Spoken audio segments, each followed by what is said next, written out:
Hi welcome to our channel. రైతు రుణమాఫీ డబ్బుల కోసం ఎదురు చూస్తున్న రైతులకి రాష్ట్ర ప్రభుత్వం శుభవార్తని అందించింది. రైతులకి 2,00,000 రూపాయల రుణమాఫీని ఎప్పటి నుంచి అమలు చేయనుంది, మొదట ఎంతలోపు అమౌంట్ని రుణమాఫీ చేయనుందో పూర్తి సమాచారాన్ని ఈ వీడియోలో తెలుసుకుందాం. మీరు ఫస్ట్ టైం కనుక మా ఛానల్ని విజిట్ చేస్తున్నట్లయితే రెడ్ కలర్ సబ్స్క్రైబ్ బటన్ని, దాని పక్కనే ఉన్న బెల్ సింబల్ని యాక్టివేట్ చేసుకోవడం వల్ల మా ఛానల్లో రూపొందించే ఎలాంటి ఇన్ఫర్మేషన్ అయినా అందరికంటే ముందుగా మీ మొబైల్లో నోటిఫికేషన్ రూపంలో పొందగలరు. వీడియోని స్టార్టింగ్ నుంచి ఎండింగ్ వరకు ఎక్కడా స్కిప్ చేయకుండా చూడండి. వీడియో సమాచారం మీకు నచ్చినట్లయితే లైక్ చేసి వీలైనంత మందికి షేర్ చేయండి. ఎన్నికల్లో ఇచ్చిన హామీ మేరకు తెలంగాణ రాష్ట్ర సీఎం రేవంత్ రెడ్డి గారు రైతులకి సంబంధించిన 2,00,000 రూపాయల రుణమాఫీకి సంబంధించి అధికారుల ద్వారా సమీక్ష చేపిస్తున్నారు.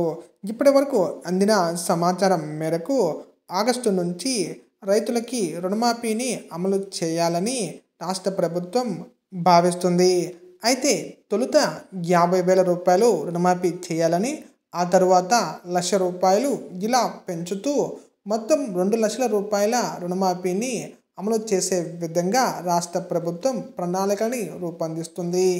ఇప్పటికే బ్యాంకుల నుంచి సేకరించిన సమాచారం మేరకు మొత్తం 40 లక్షల మంది రైతుల్లో 70% మంది పైగా 1,00,000 లోపు రుణం తీసుకున్నట్లు ప్రభుత్వం అంచనా వేస్తుంది.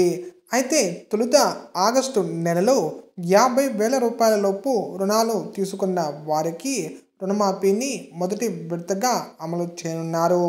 ఆ తరువాత 1,00,000 రూపాయల లోపు అమౌంట్ తీసుకున్న వారికి ఈ రుణమాఫీ వర్తించనుంది.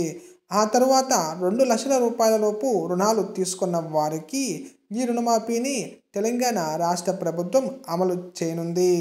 దీనితో పాటు రైతు భరోసా పథకం కింద పెట్టుబడి సాయం ఎవరికి ఇవ్వాలనే దానిపై కేబినెట్ సబ్ కమిటీ నిర్ణయం తీసుకోవడంతో పాటు రైతు సంఘాల నుంచి కూడా సలహాలని రాష్ట్ర ప్రభుత్వం తీసుకుంటుంది. త్వరలోనే తెలంగాణ రాష్ట్ర ప్రభుత్వం ఎన్ని ఎకరాల లోపు వారికి రైతు భరోసా పెట్టుబడి సాయం అందించనుందో ప్రకటించనుంది.